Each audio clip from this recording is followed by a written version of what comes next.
PT KCI berencana untuk mempensiunkan 10 rangkaian KRL dan menggantinya dengan KRL bekas yang diimpor dari Jepang. Akan tetapi rencana impor ini terganjal penolakan dari Kementerian Perindustrian. Nasib jutaan penumpang KRL pun terancam jika rangkaian KRL yang dipensiunkan ini tidak segera dicarikan penggantinya. Dan untuk membahas hal ini sudah bergabung melalui sambungan virtual dengan VP Corporate Sekretari PT KCI, Anne Purba. Selamat pagi Mbak Anne. Ya, Selamat pagi Mas Yuda. Mbak Ana mungkin bisa ceritakan sedikit polemiknya ini kenapa Ya. Mbak? Apa sebenarnya teknikal seperti apa? Ketika permintaan untuk impor kemudian ada pelarangan tapi di satu sisi tadi Pak Erick Thohir memungkinkan apabila ternyata industri kereta api dalam negeri masih belum bisa memenuhi kebutuhan KCI. Ya, jadi sebenarnya ada hal yang perlu kami sampaikan di dalam rencana kerja jangka panjang KAI Komuter. Ada dua yang kami lakukan untuk pemenuhan sarana. Yang pertama adalah bahwa kami membutuhkan sarana untuk meningkatkan kapasitas. Dan sesuai dengan kebijakan dari manajemen, untuk menambah kapasitas, ini kami sudah sepakat menggunakan kereta baru. Dan kereta baru ini sebanyak 16 transit, ini sudah akan tanda tangan kontrak tanggal 8 ke depan ya, Maret, dengan PT Inka dengan total nilai investasi itu hampir 4 triliun. Nah, di dalam pengadaan KRL ini yang kedua, kami membutuhkan replacement karena memang ini rutin dilakukan untuk kebutuhan safety ya. Jadi terakhir kami melakukan mendatangkan KRL itu memang di tahun 2020 ketika pandemi ya, dan saat ini memang sesuai dengan hasil dari maintenance kemudian dari kajian, ada memang 10 kereta yang sangat urgent untuk dilakukan konservasi. Tetapi kami melakukan FGD nih, baik dengan Inka, baik dengan stakeholder, kebutuhan-kebutuhan ini memang kami sampaikan. Nah, di sana ada masukan bagaimana sebenarnya sebelum dikonservasi, KRL-KRL ini bisa diupdate untuk teknologinya, apakah ini dimungkinkan. Kami juga berdiskusi dengan Inka, dengan Jepang dan Spanyol, tetapi mereka membutuhkan studi 1-2 tahun. Ya. Dengan melihat hal inilah kami pada bulan September kemarin mengajukan untuk dilakukan pengadaan KRL bukan baru yang memang saat ini yang bekerja sama adalah Jepang untuk menutupi yang 10 kereta ini. Kenapa kami membutuhkan 10 kereta ini replacement? Karena sebenarnya nanti pun kalau kereta baru datang yang 16 transit, ketika ini tidak terpenuhi tetap terjadi gap. Karena kita memprediksi tahun 2025 itu kami bisa melayani hampir 2 juta penumpang. Ini sesuai dengan kajian juga, kami bekerja sama dengan ITB juga ya, untuk memprediksi dan menentukan bagaimana kami menyiapkan sarana KRL ini baik untuk penambahan kapasitas ataupun mempertahankan operation. Jadi yang 10 KRL yang kami ajukan untuk didatangkan dari Jepang ini adalah untuk mempertahankan operation yang existing. Gitu. Mbak, kalau tadi Anda sedikit memberikan kronologis deskripsi bahwasanya 10 itu urgent ya, sementara di satu sisi penggunaan transportasi kereta api di Jakarta terutama dan Jabodetabek begitu besar. Dengan tidak disetujuinya 10 rangkaian baru ini, 10 kereta baru ini dari Jepang meskipun itu bekas, apakah pasti berpengaruh terhadap kondisi kereta api dan penumpang di Indonesia? Ya, sangat berpengaruh karena bagaimanapun untuk menjalankan operasional KRL yang dibutuhkan adalah kapasitas angkut ya. Yang existing ini kami menjalankan 1.100 perjalanan ya, dan kami membutuhkan feeder-feeder di sini untuk mengangkut sudah 830.000 saat ini selesai PPKM. Sebelumnya masa normal kita bisa melayani sampai 1,2 juta penumpang. Tahun ini kami prediksi kita akan melayani lebih dari 1 juta penumpang sampai akhir tahun, gitu. Sehingga memang banyak hal yang kami lakukan agar masyarakat yang melakukan mobilitas baik keluar dan masuk Jakarta ini bisa terlayani dengan baik. Karena prediksi kita melihat mobilitas ini kan meningkat lagi setelah masa PPKM. Yang kedua, pemerintah sangat konsen membangun infrastruktur khususnya di dalam komuter lain ini, KRL dan infrastruktur perkereta apian. Kita lihat Manggarai itu kan bagian dari double track, di mana targetnya ya selesai Manggarai ini kami bisa menjalankan lebih dari 1.200 perjalanan. Ini harus disupport dengan adanya ketersediaan sarana agar dengan adanya headway yang lebih kecil, ya jam-jam sibuk kami bisa atasi dan pasti mobilisasi masyarakat bisa kita cover karena ini adalah pergerakan ekonomi masuk dan keluar Jakarta. Mbak Ana, dengan pemaparan Anda tadi sepertinya sangat urgent ya terhadap kebutuhan 10 Ya, kereta baru ini ya. Lalu sebenarnya permasalahannya di ya. mana Mbak komunikasi dengan pihak kementerian? Apakah memang mereka ada pertimbangan-pertimbangan khusus terkait dengan kebijakan ini Mbak? Ya, sering sekali kita dilihat ya bahwa KCI ini sukanya ngimpor gitu. Tetapi perlu diketahui bahwa di Jogja Solo ya tahun 2021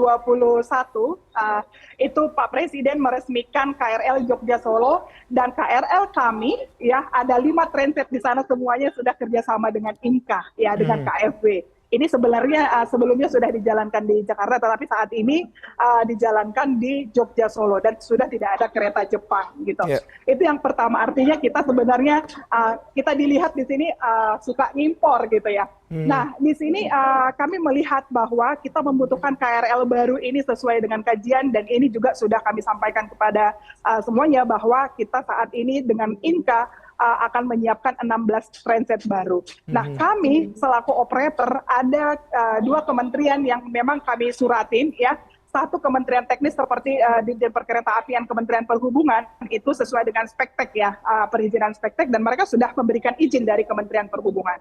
Kami untuk izin impornya ke Kementerian Perdagangan. Tetapi Kementerian Perdagangan itu akan memberikan izin sesuai dengan rekomendasi dari Kementerian Perindustrian. Jadi sebenarnya kami langsungnya ke Kementerian Perdagangan dan kami memang sudah menerima surat bahwa saat ini belum diizinkan. Tapi sesuai dengan arahan Pak Menteri juga perlu adanya komunikasi. Kami akan terus berkomunikasi bagaimana sebenarnya solusi yang paling tepat agar masyarakat ini bisa terlayani dengan baik. Karena pada saat ini baik kerjasama dengan Inka ataupun upaya-upaya pemenuhan operasional KRL terus dilakukan.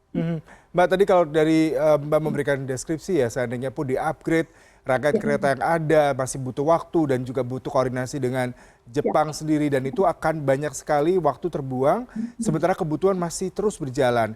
Solusinya seperti apa nih? Meskipun masih terkesan sumir ya, apakah memang akan ada langkah taktis lainnya Mbak dari KCI maupun dari kementerian? Iya.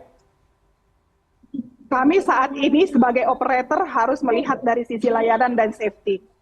Jadi seperti 10 kereta konservasi yang akan dikonservasi ini, kami tidak akan jalankan ketika itu tidak memenuhi faktor safety.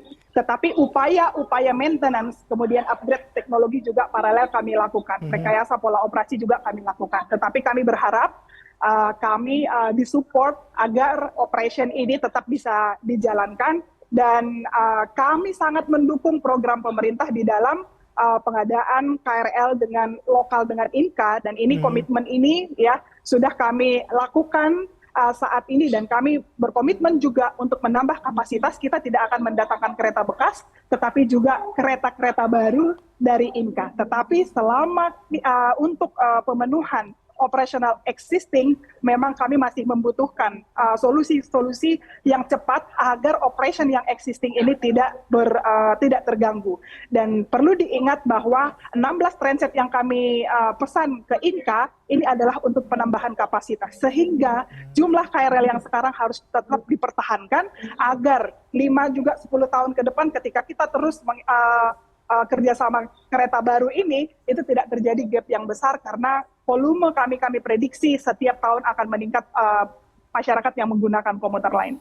Mbak, ini saya tadi membaca hingga akhir tahun 2024 akan ada sebanyak 348 kereta. Itu bisa baru, bekas, tergantung dari mana yang lebih cepat. Apakah masuk dalam anggaran PT KCI? Mungkin Anda bisa ceritakan seperti ini bagaimana Mbak mungkin? Oke. Nah, itu tadi yang saya sampaikan ada 2 ya. Ada 2 investasi yang kita lakukan. Investasi untuk penambahan kapasitas, ini sudah kita komit menggunakan KRL yang baru. Dan ini kita sampaikan kepada Inka, makanya ada 16. Ini adalah untuk menambah kapasitas. Yang kedua adalah untuk mempertahankan kondisi existing. Kita membutuhkan kereta yang bukan baru agar operasionalnya tetap berjalan. Untuk investasi kereta baru sendiri, ya kita sudah menyiapkan hampir 4 triliun untuk investasinya. Tetapi untuk kereta bukan baru ini sekitar 150 M untuk 10 kereta. walaupun kita lihat memang dari secara harga ini sangat tinggi sekali, 1:20 gitu ya. Dan ini semua akan berpengaruh terhadap tarif, tetapi kami yakin ya pemerintah ini kan tidak head to head, kita membandingkan bukan baru dengan baru gitu ya, karena pasti penggunaannya lebih panjang ketika kita menggunakan kereta baru. Tetapi saat ini karena kita juga harus mendukung Inka dalam memproduksi KRL ini, yang baru tetap kita produksi, tetapi untuk kebutuhan 10 di tahun 2020 ini ya sebanyak 150 M ini memang kita upayakan agar diberi izin, dan nanti di tahun 2023 kita masih akan melihat konservasi sebanyak 29 kereta, sehingga nanti penambahan kapasitas yang baru dan yang existing ini tetap bisa disupport untuk melayani masyarakat. Mbak, ini deadline-nya kapan nih Mbak dengan penambahan 10 kereta baru? Karena Anda tadi katakan sangat mengedepankan safety ya, sementara kebutuhan terus berjalan, apalagi kita ketahui perkantoran sudah kembali normal, warga juga sudah banyak menggunakan kereta api setiap harinya untuk berpergian dan melakukan aktivitas. Ya, ini memang kita komunikasikan bahwa ini memang adalah kebutuhan yang sangat mendesak. Karena ini berkaitan dengan kegiatan masyarakat, bahwa kami melayani masyarakat tidak hanya perkantoran, tapi ada juga mereka yang menggunakan ini sebagai pekerja harian gitu ya. Kalau kita melihat dari Rangkas Bitung, Tiga Raksa, kemudian Bogor dan yang lainnya, mereka sangat membutuhkan transportasi ini untuk menggerakkan ekonomi, baik dari sisi mencukupi kebutuhan dan yang lainnya gitu. Jadi kami memang berharap ya di dalam pemenuhan sarana ini kami mendapatkan dukungan dari pemerintah dan stakeholder agar kita bisa tetap mempertahankan mobilisasi masyarakat menggunakan komuter lain ini. Mbak, terakhir terkait dengan tadi pastinya akan ada penumpukan seandainya memang kebijakan ini belum di-ACC oleh Kementerian Perindustrian Perdagangan. Lalu seperti apa nih Mbak solusinya? Sehingga masyarakat tidak panik ya mendengar berita ini, dan pasti mereka sudah kepikiran, wah nanti bakalan kena macet, kemudian juga di Manggarai ini salah satu momoknya pasti akan lebih padat lagi. Oke. Betul sekali. Jadi akan ada penumpukan khususnya di jam-jam sibuk. Kalau sekarang jam sibuknya itu dari jam 6 sampai jam 8, ketika kita tidak bisa memenuhi ini akan semakin panjang. Akan semakin panjang jam-jam sibuk dengan kereta yang sangat padat. Tetapi kami dari sisi operator akan tetap berupaya pelayanan ini tetap berjalan ya, dengan kereta yang memang sudah memenuhi aspek safety kita jalankan. Tetapi memang ini akan berdampak kepada pelayanan tadi ya, adanya penumpukan itu jelas terjadi karena di jam sibuk saat ini jam 6 sampai jam 8 ini bisa semakin lebar, bisa saja jam 6 sampai jam 9 atau jam 10 agar terurai lebih banyak. Ini kan challenge sebenarnya. Komuter itu bagaimana sebenarnya kita bisa mengangkut penumpang dalam jumlah yang besar di jam-jam sibuk ini kan yang menjadi krusialnya. Dan ini safety, pelayanan, kenyamanan ini adalah yang utama ketika kita melayani masyarakat di jam-jam sibuk gitu. Dan pastinya dengan adanya headway yang semakin kecil, walaupun di luar jam sibuk kita akan membantu secara tidak langsung ya untuk mengurangi polusi, kemacetan dan yang lain. Jadi tidak hanya dalam penumpukan ya dampak dari gap dari komuter lain ini, tapi pasti berdampak kepada jalan, kemacetan, bahkan kita tahu polusi juga sangat konsen saat ini diatasi oleh pemerintah. Ya, terima kasih sekali Mbak Ana untuk waktunya perbincangan hari ini. Mudah-mudahan rencana impor segera di-ACC sehingga efek domino daripada keterbatasan transportasi KRL tidak mengganggu aktivitas dan produktivitas serta roda perekonomian di Jabodetabek dan sekitarnya. Selamat pagi Mbak, salam sehat selalu. Selamat pagi.